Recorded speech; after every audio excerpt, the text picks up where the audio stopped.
La sacudida no vino solo por el contenido del video, vino por el momento político en que explotó. Justo cuando Claudia Sheinbaum acababa de consolidar una victoria que ya había cambiado el mapa del poder en México, apareció una grabación capaz de desnudar, en pocos minutos, la lógica interna del viejo régimen. No era una denuncia abstracta, no era un expediente técnico enterrado en oficinas, era la voz del propio Alejandro Moreno, Alito, describiendo desvíos, compra de lealtades, manipulación electoral y venta de candidaturas, como si hablara de un negocio rutinario. Y en ese instante, el escándalo dejó de ser solo un problema del PRI. Se convirtió en una oportunidad política para Sheinbaum. Porque Claudia Sheinbaum no llega a este escenario como una espectadora, llega como la figura que hereda un mandato de transformación y de pronto, ve cómo sus adversarios le entregan la prueba narrativa más poderosa para justificar cambios más profundos. Esa es la clave. La filtración no solo hunde a la oposición, también fortalece la posición de la nueva presidenta antes incluso de asumir plenamente el control del gobierno. Cada confesión atribuida a Alito refuerza la idea de que la elección reciente no fue una alternancia cualquiera, sino un rechazo frontal a un sistema entero. Y Sheinbaum entiende perfectamente el valor de ese momento. Por eso, más importante que una reacción inmediata, es la disciplina de su silencio. Mientras el PRI entra en crisis, mientras sus aliados calculan daños y mientras antiguos beneficiarios del sistema buscan cómo despegarse del escándalo, ella no necesita sobreactuar, no necesita gritar. El colapso del adversario ya está hablando por ella. Pero aquí aparece el punto más delicado. Cuando un sistema empieza a derrumbarse desde adentro, también abre espacios de incertidumbre. La amenaza de Alito. Esa frase donde deja entender que no caerá solo. Transforma el escándalo en una guerra potencial entre élites. Y en medio de esa guerra, Sheinbaum no solo debe capitalizar el derrumbe del viejo régimen, debe evitar que el caos reordene a sus rivales bajo otra forma. Por eso, lo que estamos viendo no es únicamente la caída de un dirigente, es el primer gran examen de liderazgo estratégico de Claudia Sheinbaum. Y para entender por qué este momento puede redefinir todo el sexenio, hay que mirar el terreno de poder que recibió y las fuerzas que ahora intentan sobrevivir. Para entender la dimensión real de lo que está ocurriendo, hay que observar el terreno sobre el cual Claudia Sheinbaum empieza a construir su poder. No llega a un sistema vacío.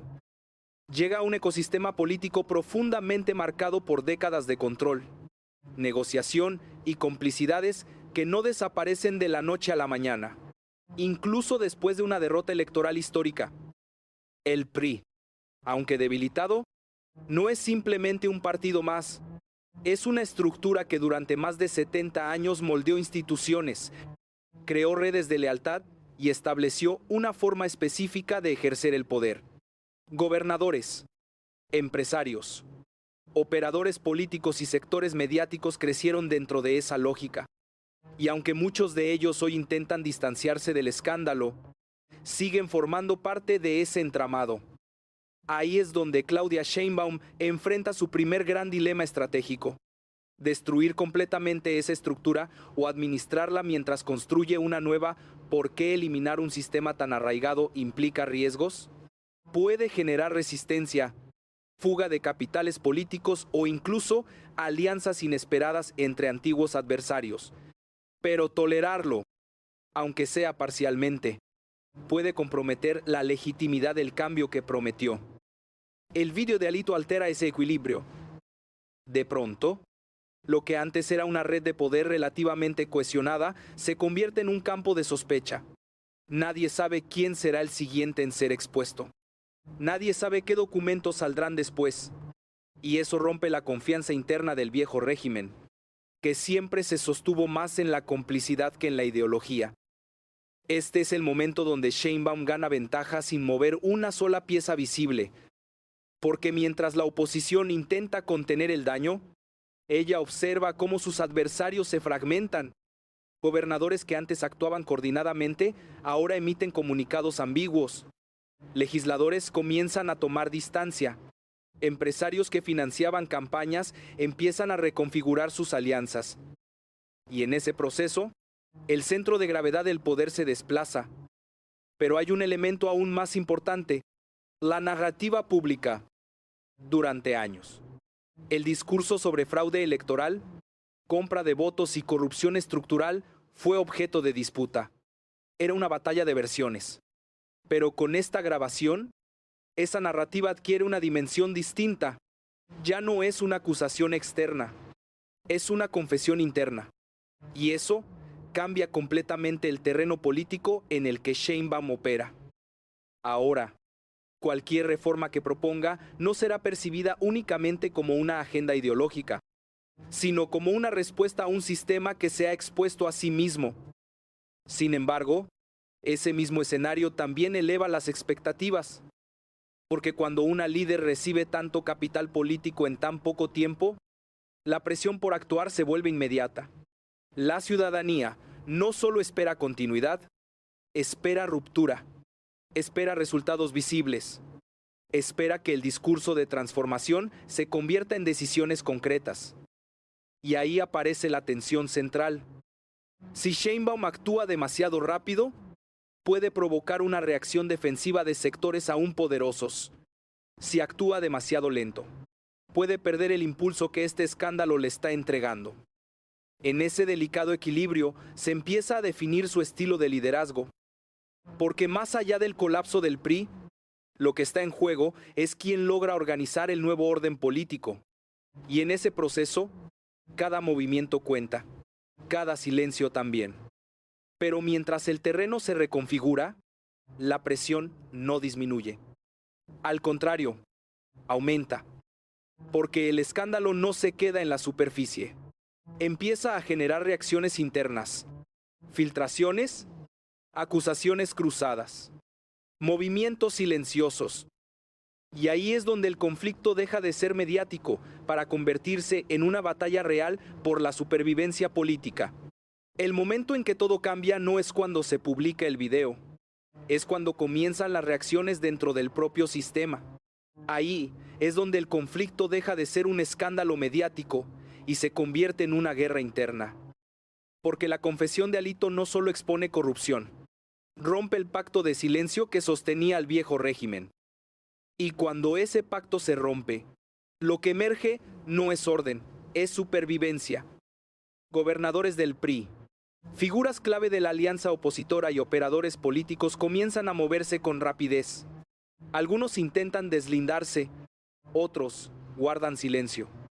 Pero ese silencio no es neutral, es cálculo. ¿Quién caerá primero? ¿Quién será mencionado en los documentos? ¿Quién decidió filtrar el video? Cada una de esas preguntas genera presión. Y esa presión empieza a fracturar alianzas que antes parecían sólidas. Claudia Sheinbaum observa este proceso con una ventaja clara. No necesita provocar la ruptura. La ruptura ya está en marcha. Pero eso no significa que no tenga que intervenir. Porque en este tipo de crisis, el vacío de poder nunca dura mucho. Y aquí aparece el segundo nivel del conflicto. La amenaza de Alito sí me tocan. Me los llevo a todos. Activa un mecanismo mucho más peligroso. No es solo una advertencia. Es una señal de que existe información suficiente para comprometer a múltiples actores del sistema político y empresarial. Eso transforma el escándalo en una cadena potencial de revelaciones. Y en ese escenario, todos empiezan a protegerse.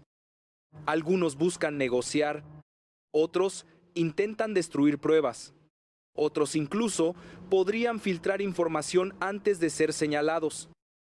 Estamos entrando en una fase donde la información se convierte en arma.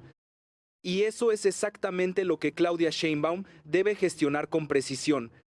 Porque si permite que la guerra interna escale sin control, el resultado puede ser inestabilidad.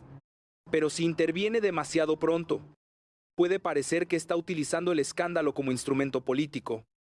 Ese equilibrio define el momento. Mientras tanto, el sistema judicial y las instituciones comienzan a ser presionadas. La pregunta ya no es si habrá investigaciones. La pregunta es contra quién y hasta dónde llegarán. Y cada decisión institucional tendrá un impacto directo en la percepción del nuevo gobierno. Porque Sheinbaum no solo está heredando el poder, está heredando también la expectativa de justicia. Pero aquí surge otra tensión.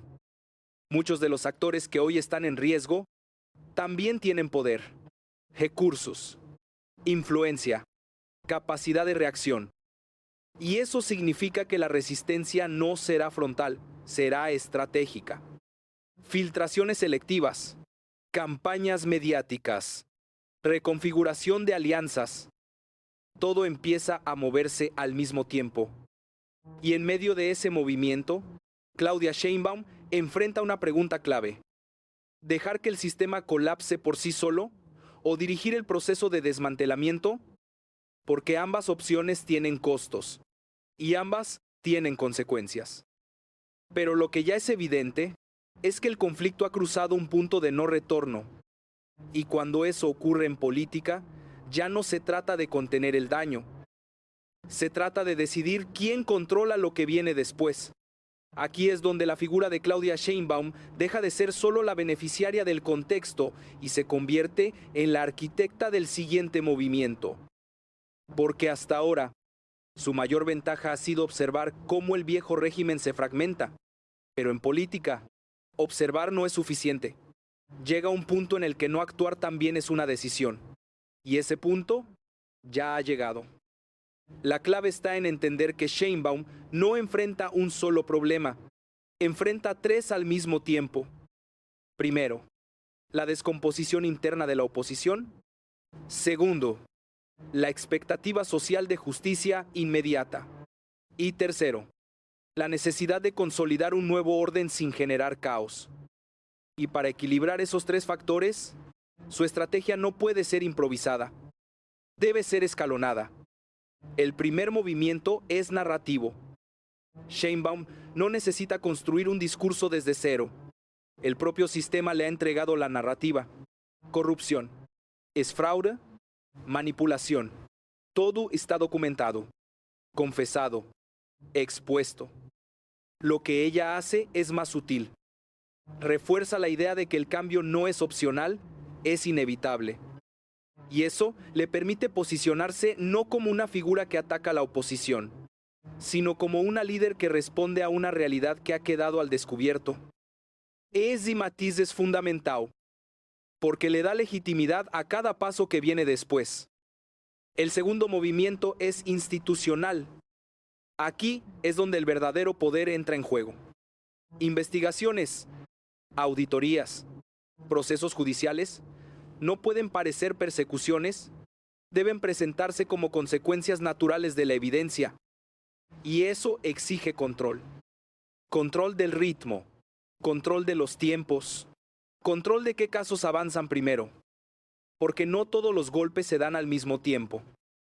Algunos sirven para abrir camino, otros para enviar mensajes y otros para cerrar ciclos. Sheinbaum entiende que un solo caso bien ejecutado puede tener más impacto que múltiples acciones desordenadas. Pero aquí aparece el tercer nivel de su estrategia, la reconfiguración del sistema. Porque destruir al viejo régimen no garantiza que algo nuevo funcione mejor. Y ese es el error que muchos procesos políticos cometen. Por eso, mientras el PRI se debilita, Sheinbaum necesita construir nuevas redes de gobernabilidad, nuevas alianzas, nuevos equilibrios.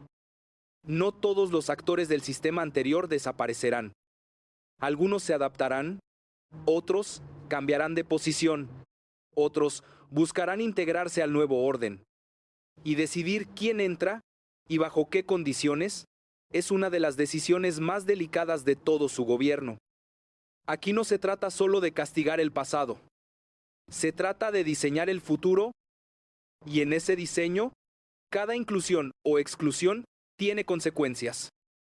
Porque si excluye demasiado, puede generar resistencia, pero si incluye sin control, puede reproducir las mismas dinámicas que promete eliminar. Ese es el punto más complejo. Y mientras todo esto ocurre, el reloj avanza. La presión pública no desaparece. Cada día que pasa sin resultados visibles genera nuevas preguntas. ¿Dónde están las investigaciones? ¿Quién será el primero en caer? ¿Hasta dónde llegará esto? Y esas preguntas no pueden quedar sin respuesta por mucho tiempo.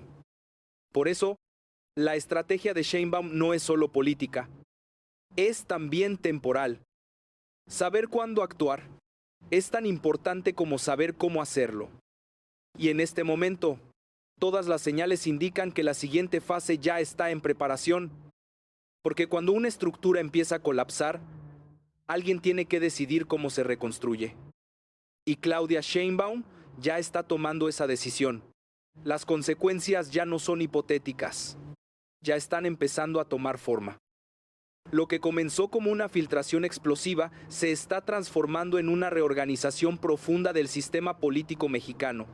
Y en el centro de esa transformación está Claudia Sheinbaum. Porque cada movimiento que ocurre ahora tiene un efecto en cadena. El PRI no solo pierde credibilidad, pierde cohesión, pierde capacidad de coordinación, y eso abre un vacío que otros actores intentan ocupar rápidamente. Partidos aliados comienzan a recalcular su posición. Algunos intentan tomar distancia del escándalo. Otros buscan reposicionarse como oposición renovada, pero el problema es estructural, porque el daño no es solo de imagen, es de legitimidad. Y cuando la legitimidad se rompe, reconstruirla no depende de discursos, depende de tiempo. Y ese es un recurso que la oposición no tiene. Claudia Sheinbaum sí. Y ahí aparece su ventaja más importante hacia el futuro. Porque mientras sus adversarios intentan sobrevivir al presente, ella puede proyectar el largo plazo, pero ese futuro no está garantizado. Depende de cómo administre este momento. Si logra canalizar el escándalo hacia reformas concretas, puede consolidar un nuevo equilibrio de poder, reformas judiciales, cambios institucionales, nuevas reglas de financiamiento político. Todo eso se vuelve políticamente viable en este contexto. Pero si el proceso se diluye, si las investigaciones no avanzan o si las expectativas se frustran, el efecto puede invertirse. Porque el mismo escándalo que hoy fortalece su posición puede convertirse en una fuente de descontento si no produce resultados. Y ahí surge la pregunta clave. ¿Está preparada Claudia Sheinbaum para convertir una crisis ajena en una transformación estructural? Porque eso implica algo más que decisiones técnicas. Implica asumir costos. Cada investigación abre conflictos. Cada reforma genera resistencia. Cada cambio redistribuye poder. Y no todos los actores aceptarán perder. Algunos intentarán negociar, otros presionar, otros incluso desestabilizar.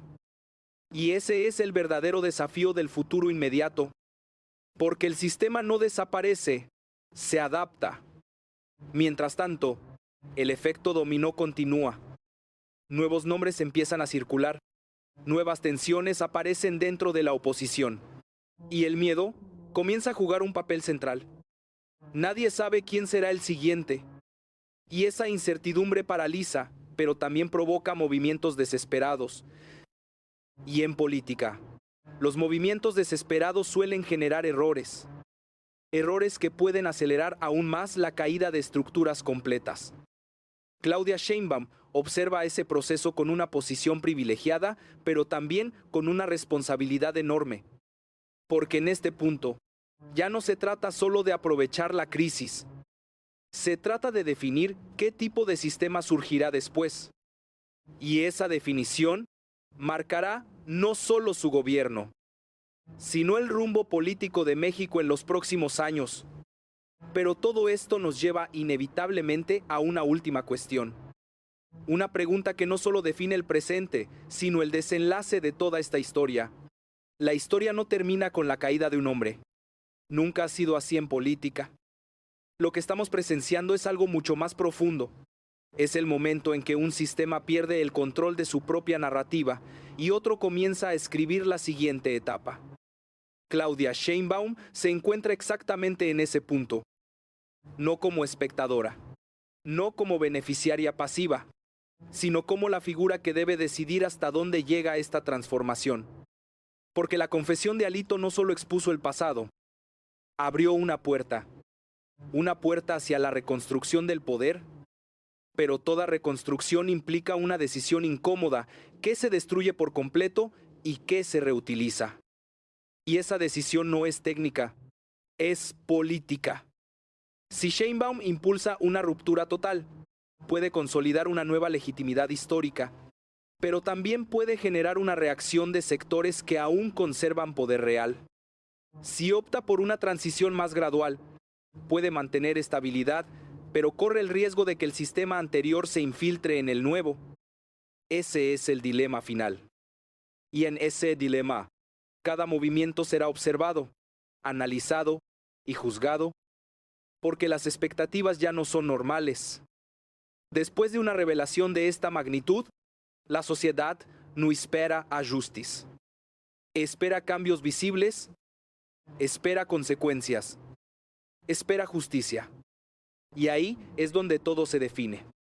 Porque si las acciones de Claudia Sheinbaum logran transformar esa expectativa en resultados concretos, no solo consolidará su gobierno, consolidará un nuevo modelo político. Pero si ese momento se diluye, si el sistema logra reacomodarse, entonces esta crisis será recordada como una oportunidad perdida. Por eso, la pregunta ya no es si el PRI caerá. Eso ya está ocurriendo. La verdadera pregunta es: ¿qué surgirá en su lugar y quién controlará ese nuevo orden? Porque en política, el vacío nunca existe. Siempre es ocupado. Y Claudia Sheinbaum tiene ahora la oportunidad y la presión de decidir cómo será ese nuevo equilibrio. Si este análisis te está ayudando a entender lo que realmente está en juego, suscríbete y activa las notificaciones, porque lo que viene apenas comienza. Comparte este video, porque esta historia no es solo política, es el futuro de un país redefiniéndose en tiempo real. Ixilon, tú, ¿qué crees que hará Sheinbaum? ¿Hasta dónde debería llegar con AR? La historia ya está en marcha. Y esta vez, nadie puede decir que no la vio venir.